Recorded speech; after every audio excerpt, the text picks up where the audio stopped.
Good morning, students. In last video lecture, we have studied about the relief, जिसमें हमने land और soil के बारे में पढ़ा था. हम अपना चैप्टर कर रहे थे natural vegetation and wild life. तो उसमें हमने रिलीफ टॉपिक तक कवर किया था. एक बार देख लेते हैं कि रिलीफ क्या था. Relief plays an important major role in influencing flora and fauna of area. जो फ्लोरा और फोना थे वो मैंने बताया था क्या होता है. फ्लोरा किसी कोई प्लांट होता है किसी पर्टिकुलर रीजन का, जो बेसिकली हम प्लांट को बोलते हैं फ्लोरा, और फोना होता है हमारा कोई भी स्पीसीज या फिर वाइल्ड लाइफ के लिए हम फोना को यूज़ करते हैं. तो रिलीफ में हमने लैंड और सॉइल के बारे में पढ़ा था कि जो लैंड और सॉइल है वो किस किस टाइप की होती हैं और वो कैसे नेचुरल वेजिटेशन को या फिर वाइल्ड लाइफ को इन्फ्लुएंस करती हैं. तो आज हम शुरू करेंगे क्लाइमेट के साथ. हम क्लाइमेट के बारे में देखेंगे कि जो क्लाइमेट है वो कैसे इन्फ्लुएंस करता है नेचुरल वेजिटेशन को. यहाँ पे है सबसे पहला एलिमेंट क्या है हमारा. एलिमेंट ऑफ क्लाइमेट्स में है टेम्परेचर. टेम्परेचर हमारा सबसे फर्स्ट एलिमेंट है जो कि क्लाइमेट को इन्फ्लुएंस करता है नेचुरल वेजिटेशन को और वाइल्ड लाइफ को इन्फ्लुएंस करने में. अब यहाँ पे हम एक एग्जांपल लेके चलते हैं कि कोई भी किसी भी पर्टिकुलर रीजन का किसी भी पर्टिकुलर एरिया का कोई प्लांट है या फिर कोई भी जानवर है. जैसे पोलर बियर लेते हैं हम एक एज अ एग्जांपल. वो पोलर्स में देखे जाते हैं इसलिए उनका नाम है पोलर. और वहाँ का जो टेम्परेचर है वो टेम्परेचर कैसा होता है. काफ़ी ज़्यादा ठंड होती है वहाँ पे. काफ़ी जो टेम्परेचर है ठंडा टेम्परेचर होता है. ठीक है. तो टेम्परेचर के हिसाब से जो प्लांट्स और वाइल्ड लाइफ्स होती हैं वो टेम्परेचर के हिसाब से ही कई जगह पे देखने को मिलती हैं. ठीक है. तो यहाँ पे टेम्परेचर फर्स्ट एलिमेंट हो जाएगा क्लाइमेट का. सेकंड होता है फोटो पीरियड जिसको सनलाइट बोलते हैं. सनलाइट एक इम्पॉर्टेंट रोल प्ले करता है. कैसे कि सनलाइट जो होता है सनलाइट के हिसाब से ही जो प्लांट्स वगैरह हैं वो उनको उगाया जाता है. जितनी उनको सनलाइट की ज़रूरत होती है उसी हिसाब से उनको सनलाइट की ज़रूरत होएगी. नेक्स्ट है प्रेसिपिटेशन. प्रेसिपिटेशन होता है रेनफॉल. रेनफॉल क्या, अब ऑब्वियसली एग्रीकल्चर में भी हमने देखा है कि रेनफॉल की बहुत ज़रूरत पड़ती है इरिगेशन के लिए. तो प्लांट्स के लिए भी ऐसा ही है और वाइल्ड लाइफ्स के लिए भी ऐसा ही होगा कि rainfall is an important factor. So we'll start with the temperature thing. Temperature along with humidity in the air, precipitation and soil influences the vegetation of an area. यहाँ पे टेम्परेचर के बारे में क्या बताया जा रहा है कि जो टेम्परेचर है टेम्परेचर में क्या क्या चीज़ें इंक्लूडेड हैं. Along with humidity. ह्यूमिडिटी का जो मतलब पीरियड होता है वो सबको पता है. ह्यूमिडिटी बहुत जिसमें बहुत ज़्यादा मॉइस्चर होता है एनवायरनमेंट में एयर में. और प्रेसिपिटेशन और जो सॉइल है वो इन्फ्लुएंस करता है वेजिटेशन को किसी भी पर्टिकुलर एरिया के. एग्जांपल है Atacama desert and Amazon forest. यहाँ डेजर्ट में क्या है, डेजर्ट का जो एरिया होता है वहाँ पे ज़्यादा मॉइस्चर नहीं होता है, ज़्यादा ह्यूमिडिटी वाला एरिया वो नहीं होता. जबकि जो अमेज़न फॉरेस्ट है वहाँ पे बेसिकली रिवर है तो बहुत ज़्यादा बारिश वगैरह होती रहती है. तो क्या है वहाँ का क्लाइमेट अलग रहेगा. वहाँ का टेम्परेचर के हिसाब से ही चीज़ें होंगी जो फॉरेस्ट हैं. तो यहाँ पे जो फॉरेस्ट अमेज़न फॉरेस्ट की बात हो रही है वो क्या बताते हैं कि जो वहाँ का क्लाइमेट है जो वहाँ का टेम्परेचर है वो भी डिफ़र करेगा और जो डेजर्ट का टेम्परेचर होता है वो भी डिफरेंट होता है. तो temperature is basically which depends upon the many elements like उसका एयर कैसा है, उसका रेनफॉल कैसा हो रहा है वहाँ पे, ह्यूमिडिटी कैसी है और सॉइल कैसा है वहाँ का. अब कोई भी एरिया होता है बेसिकली अगर हम कोई रीजन की बात करें, मुंबई साइड की बात करें तो वहाँ पे क्या होता है basically most of the time वहाँ पे रेनफॉल ही चलता रहता है. ठीक है. और कुछ अगर साउथ साइड का हम बात करेंगे, साउथ एरियाज़ की बात करेंगे तो वहाँ पे हमें क्या देखने को मिलता है, काफ़ी ज़्यादा जो वहाँ की एयर है काफ़ी ज़्यादा गर्मी होती है. वहाँ का जो मौसम है वो काफ़ी ज़्यादा गर्म होता है. और अगर हम थोड़ा सा ऊपर जाके देखें जम्मू साइड में तो वहाँ का टेम्परेचर कैसा होता है. वहाँ का टेम्परेचर काफ़ी ठंडा होता है एज़ कम्पेयर टू साउथ। तो ये सारी चीज़ें क्या हैं, ये सारी चीज़ें डिफ़र करती हैं, आपस में अलग अलग होती हैं। अगर हम कोई भी एग्जांपल लेंगे तो वहाँ पे जो वेजिटेशन है उस एरिया का वो उसी हिसाब से अलग अलग होगा, टेम्परेचर के हिसाब से ही अलग अलग होगा, कि ठंड में अलग टाइप का वेजिटेशन होगा और गर्मी में अलग टाइप का वेजिटेशन हमें देखने को मिलेगा। ठीक है, जैसे ट्रॉपिकल रीजन्स होते हैं, वहाँ वहाँ का टेम्परेचर हमेशा अलग होता है। ट्रॉपिकल, सब ट्रॉपिकल, ये सब आपने पढ़ा है ना उसमें फोर्थ चैप्टर में। तो यहाँ पे क्या है, सारा जो ट्रॉपिकल रीजन, सब ट्रॉपिकल है, वहाँ का टेम्परेचर भी हमने डिटेल में पढ़ा था कि कैसा टेम्परेचर होता है।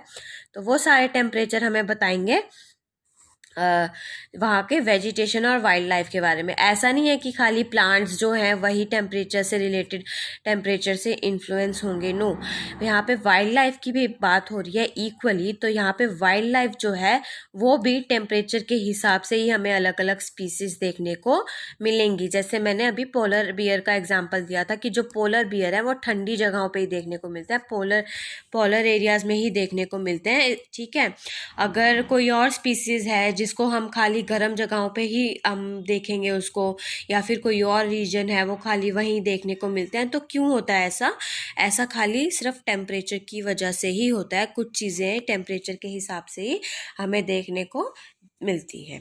तो यहाँ पे हमने टेम्परेचर के बारे में बात की। नेक्स्ट हमारा फोटो पीरियड था जिसको सनलाइट बोलते हैं। तो सनलाइट बेसिकली क्या मेन रोल प्ले करता है वाइल्ड लाइफ में और वेजिटेशन में। The variations in the amount of sunlight at different places depends on latitude, altitude, season and duration of day.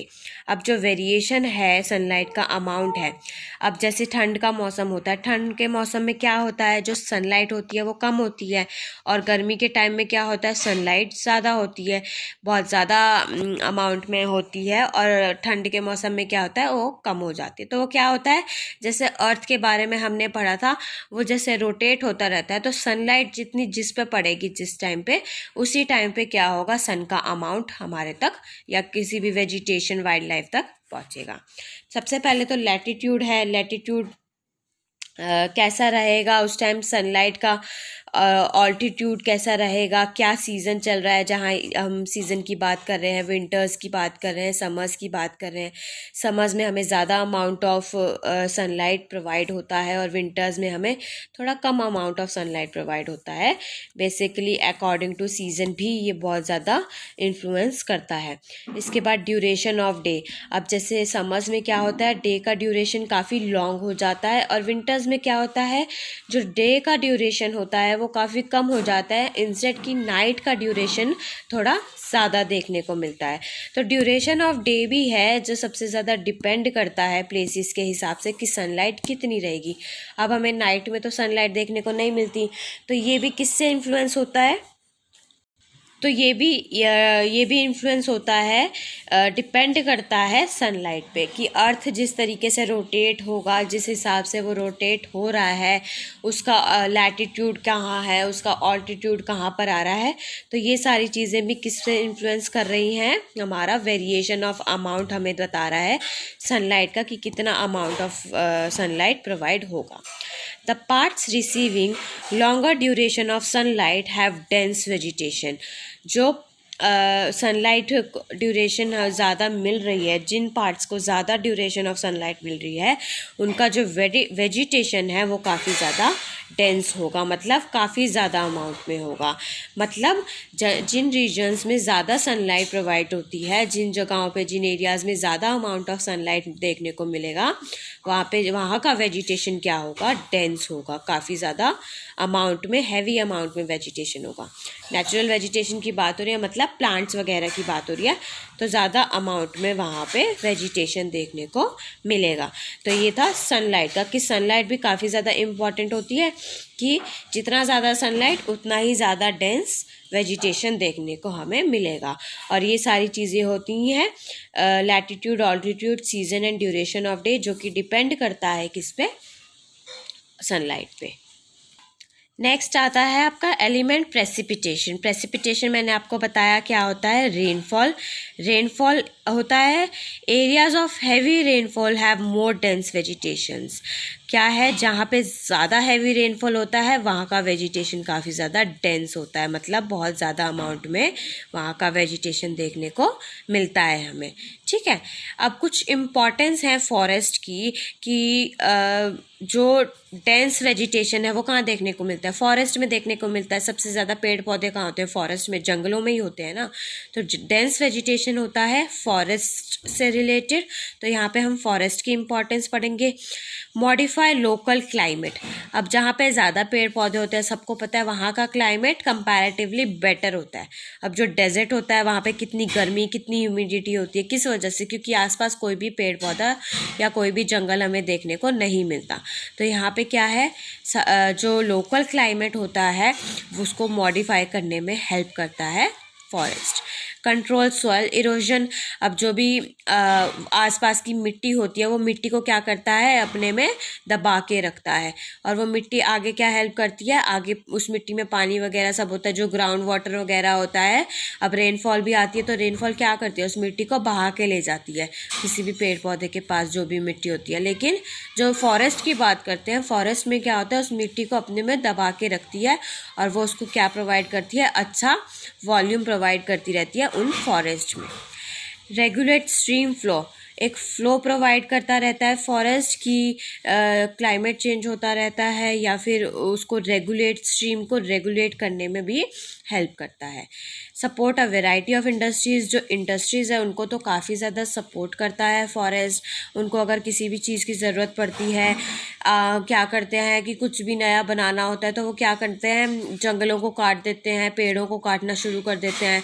अब जो भी अर्बनाइजेशन आया उसमें क्या करा इन्होंने, लाइवलीहुड का जो है कि अर्बनाइजेशन में क्या किया इन्होंने, जंगलों को काटना शुरू कर दिया। एग्रीकल्चर सेक्टर के लिए इन्होंने क्या किया, जंगलों को काटना शुरू कर दिया, क्योंकि उनको अब खाना चाहिए तो उनको जो भी ग्रेन्स वगैरह लगानी है उसके लिए पेड़ उनको खाना तो चाहिए, ज़मीन तो चाहिए, तो ज़मीन के लिए उन्होंने क्या किया, फॉरेस्ट को, जंगलों को काटना शुरू कर दिया।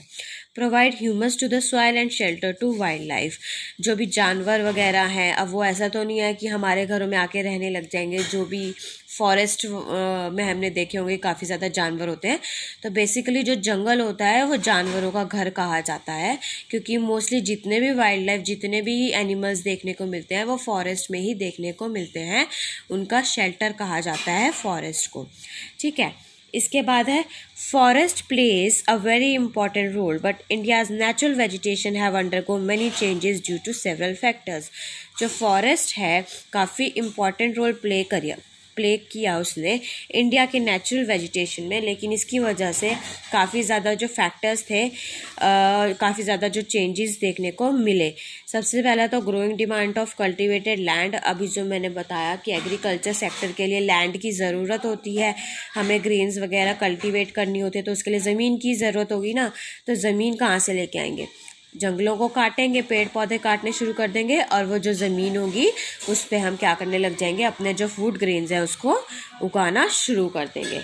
अब इंडस्ट्रीज़ और माइनिंग है, काफ़ी ज़्यादा लार्ज अमाउंट में जो ग्रो होने लगा, डेवलपमेंट होने लगा इंडस्ट्रीज़ का, वो भी काफ़ी ज़्यादा अफेक्ट किया फॉरेस्ट को।